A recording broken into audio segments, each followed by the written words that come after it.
ప్రభువైన యేసు క్రీస్తు నామమునకు స్తోత్రములు. ఈనాటి దేవుని వాగ్దానం, మీరు జాగరూకులై యుండుడు.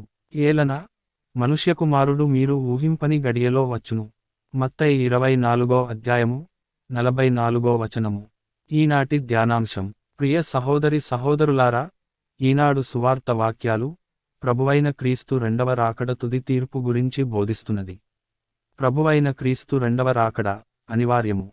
ఏలయనా పరిశుద్ధ గ్రంథమున లిఖించబడిన ప్రతి అక్షరము పొల్లు తప్పక నెరవేరును అని క్రీస్తు ప్రభువే స్వయముగా ప్రకటించారు.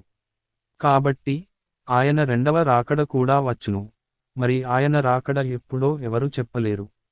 కావున ఆయన రాకడకై మనము అనునిత్యము సిద్ధపడి జాగరూకులమై మెలకువగా ఉండాలి. అనగా మనము పాపరహితులమై వాక్యానుసారంగా జీవించి సంసిద్ధులమై ఉండాలి. ఏలయనా ఆయన రాకడ మనము ఊహింపని గడియలో వచ్చును. ఆమెన్.